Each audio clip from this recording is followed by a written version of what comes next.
dahilan?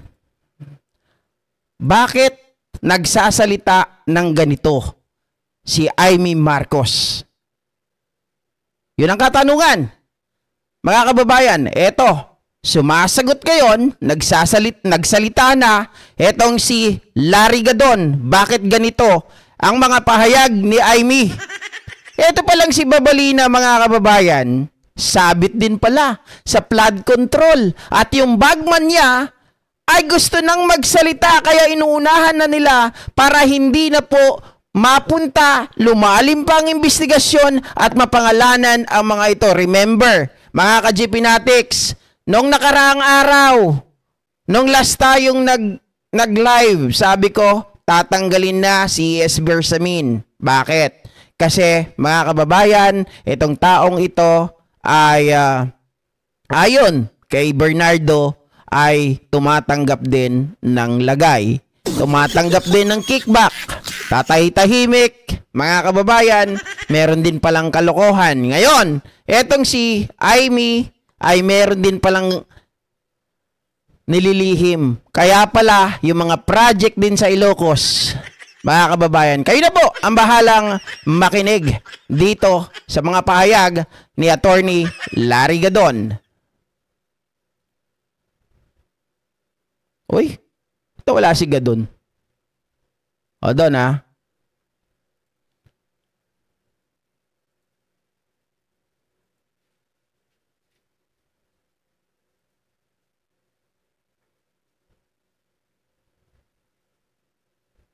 Teka lang, medyo mabagal ng konti. Mabagal ng konti, no? Anak ng baka. Hindi pala na download. Ayun, buti na lang nakita ko na sa asawa ko. Ito.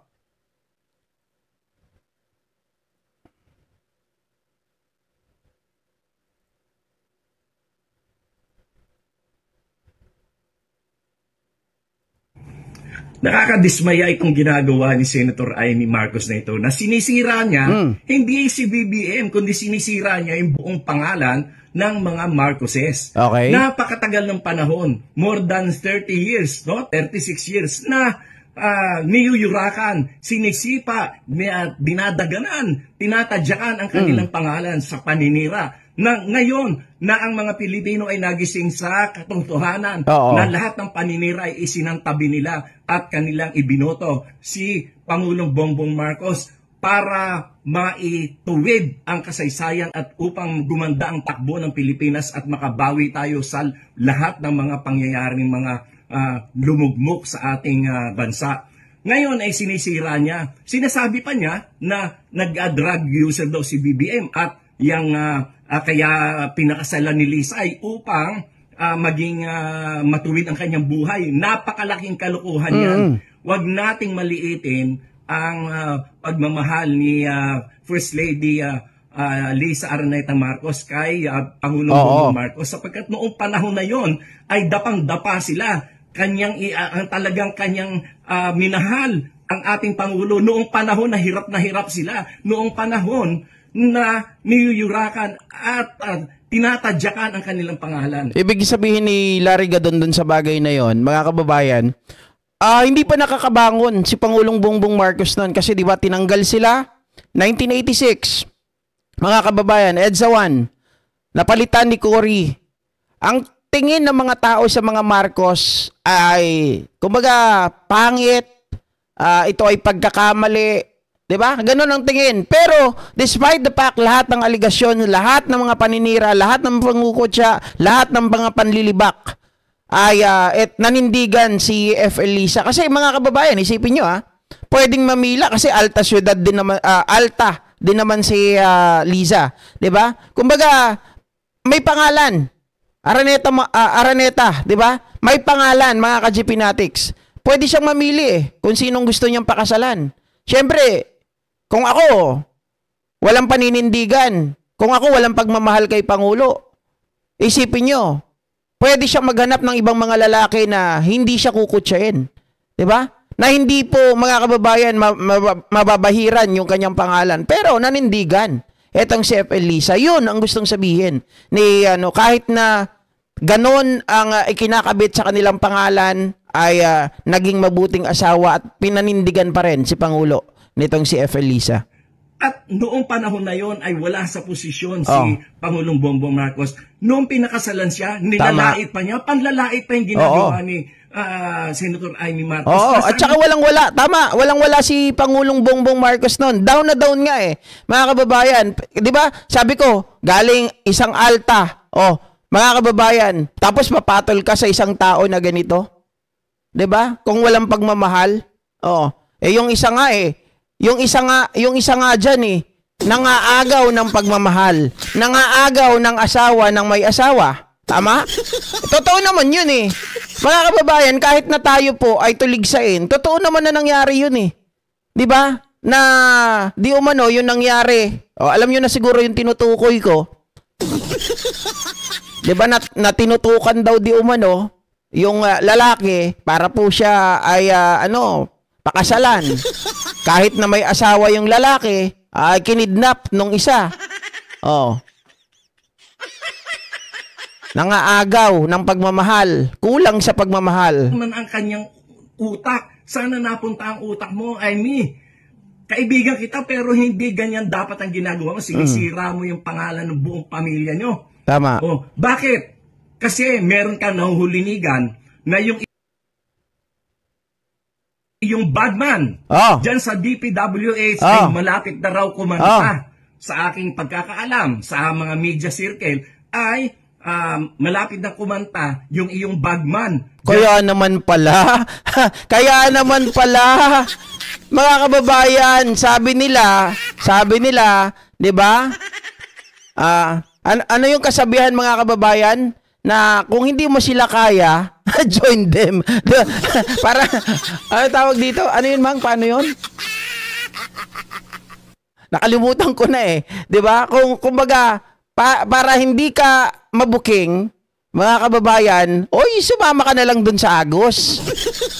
Para pag napatalsik ang Pangulo, papatalsik ang kapatid mo, yung tinatago, hindi na rin mabubuking. Ililista na lang sa hangin. Ililibing na lang, itataga sa bato. Ganun na lang. Mga kababayan, kakalimutan na lang. Sa Ilocos, yung mga DPWH projects na yan. At sa aming narinig din na si Diskaya pala ay contributor sa campaign mo. Ay wow, mga kababayan. Diyos mio, kaya naman pala Diskaya ay contributor din pala, donor din pala, mga kababayan, sa campaign ni Amy. Di ba? Ang Diskaya ay kontraktor ng gobyerno. Sa makatuwid, mga kababayan, kung si Amy ay tumanggap ng pera galing sa Diskaya, so dapat siya din ay matanggal sa Senado bilang senador. Kasi, unang-una, mga kababayan, ayon po yan sa Omnibus Election Code. Di ba? Na bawal tumanggap ng kahit ano, mga kababayan, sa mga kontraktor ng gobyerno ang isang tao na uupo or hahawak ng pwesto in the future sa gobyerno. O mga politiko, sa madaling sabi. Nako. Kaya naman pala. Diyos mio, Marimar. Donors mo rin sa campaign mo. Kaya pala. Yang hindi ka na pagbibigyan doon sa mga pwesto na gusto mong ipa-appoint. Kaya ikaw ay galit na galit sa iyong kapatid. May gusto rin palang mga pwesto na gustong pwestuhan, mga kababayan. Kaya naman pala, ako konektado kasi nung una kay Vic Rodriguez sabi nila, ano yun? Appointment for sale. Tapos kay Amy naman, si Chavit, si Aimee, gusto ng pwesto na ayaw pagbigyan. Biruin nyo kung lahat ito pinagbigyan mo, ang gulo siguro ng Pilipinas. Kaya kayo galit kay Pangulo kasi hindi nyo makuha yung gusto nyo. At mga kababayan, ang mahirap kasi nito, nag-iwan pa si Duterte dati ng mga tao, ng mga puting ahas sa Malacanang. O yun din ang mga, akala ko may pagmamalaki, sabi ni, regalo ko yan. Maaasahan mo yan. Oo, maaasahan mo, guguluhin ang gobyerno mo. Ganun pala yun. Kung galit ka sa kapatid mo, dapat yan ay ipaglihim nyo lang sa inyong pamilya. Huwag mo idamay ang mga Pilipino, huwag mo idamay ang Pilipinas. Gayon maninira ka, magdi-destabilize ka ng gobyerno. Sinong pinapahirapan mo? Ang mga Pilipino. Yan ba ang dapat mong gawin? Dapat mo ba sirain ang ating bansa? Mag-isip-isip ka, Aimee. Nasaan ang utak mo? Well, nasa baba niya. Nasa baba ni Aimee. Mga kababayan, ito maliwanag si Attorney Larry Gadon or former Attorney Larry Gadon ang nagsabi po ng mga pahayag na ito, mga kababayan, na di umano ay meron na pong magsasalita. Yung bagman sa DPWH ni Aimee ay magsasalita na. Kaya po pinipigilan nila, para mapigilan nila, gagawa na talaga sila ng isang matinding hakbang. 'Di ba? Para yung puso ng mga tao, yung damdamin ng mga tao ay magalit na sila kay Pangulong Bongbong Marcos. Ito ay totally, mga kababayan, ito ay masasabi kong talagang buhos na nila lahat. Okay? Kahit na magalit na rin kay Aimee ang tao, basta masabi niya, masira niya ang kapatid niya, inuunahan nila. Para hindi na pumunta ang usapin or ang investigasyon sa kanila. Kasi kanina napanood ko na naman si Alan Peter Cayetano Umaangal na naman sila na bakit daw yung mga senador, ang mga pinapangalanan, hindi daw yung 17 na congressman ang imbestigahan. Teka lang.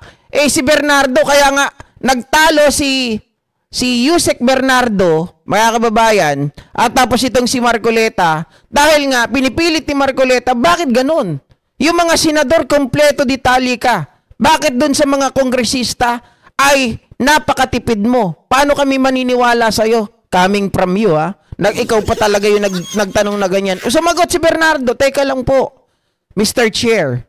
Kasi nga, itong mga ito ay may personal knowledge ako. Nakausap ko at ako mismo ang naghatid ng pera. Yung sa mga congressman, paano ko isusulat? Wala naman akong ebidensya. Wala naman akong personal knowledge.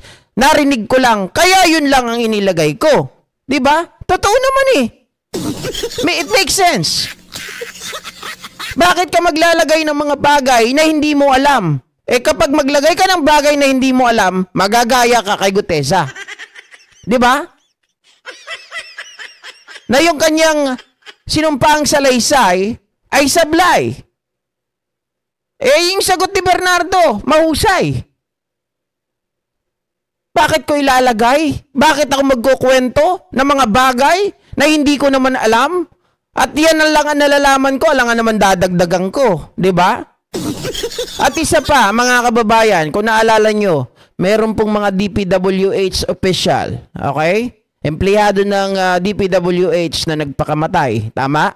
Meron. Kasi nga, mga kababayan, ay masisisi na rin sila at magagamit na rin sila para mailabas sana ang katotohanan. At dahil nabuking na nga sila, ayun, hindi nila matanggap, mga kababayan, nagtsugi sa mga sarili. Sabi ni Fernando Lapada Pahinado, kala mo hindi kapatid kung siraan o wagas. Parang hindi talaga di ba? Siguro yung iniiyak ni Aimee nung nakaraan sa media, nung nakaraan na may kakanta ko, no? Baka yun yung bagman nila na aamin. Actually, marami Sarsuela nga yan mga kababayan Diba? Sarsuela yung mga pinagagawa nila na yan. Marami talaga. Katulad niyan. Pagdugtong-dugtongin nyo yung mga sinasabi ko dati. Pag may tinatanggal sa gobyerno, either yan ay weak or mga kababayan, Kapag naman tinanggal sa gobyerno, kapag naman umalis sa gobyerno at sasabihin due to health issue, may ginawang katarantaduhan yan. Mabait lang ang Pangulo. Kaya mga kababayan, ganyan ang nangyayari. 'Di ba? Graceful exit, sabihin may sakit. Pero ang totoo, may kagaguhan, may katarantaduhan, at may ginawang pagkakamali, may pagnanakaw. Tingnan nyo yung kay Saldico, hindi ako nagkamali. Mga kababayan, nung sabi kong ganon, naku, due to health issue, tinanggal as chairman ng committee ng appropriation. Kalokohan yan. Sabi kong ganon, malamang ito, may ginawang kalokohan na booking ng Pangulo, kaya tinanggal. O, ayan, mga kababayan, lumalabas na ngayon. Diba? Nabalikan natin nung nakaraang araw. Yung, kaya tinanggal itong tinanggal ni Sandro, or si Sandro ang nagpahayag noon sa plenary na binakant yung posisyon nitong si Saldico ay dahil may katarantaduhan. Kaya nga nagtataka tayo, how could you be able, mga kababayan, na ikaw ay makapaghatid pa ng pera kay Romualdez at kay Pangulong Bongbong Marcos kung ikaw ay tinanggal na. And we don't believe na ikaw ay tinanggal, mga kababayan, tapos gusto pang makipagkita sa iyo ni PBBM, 'di ba? At ihahatid mo pa doon yung pera sa kanya. Oh. Kaya nga nagalit sa iyo eh. Ang Pangulo kasi corrupt, pagnanakaw. Oh, according to Toby Chanko, kaya nagalit. Sinisira nyo yung administrasyon ko. Kayo ang nagpapahamak sa akin. Oh, tapos gusto makipagkita pa, ihatid mo yung pera sa amin, ha? Pwede bang ganon? Oh. Ito pa ang matindi, mga kababayan. Ito pa yung matindi. Hindi lang dyan nagtatapos yung mga nakita natin. Kasi ayon dito, sa isa pang revelasyon na nakita ko, mga kababayan,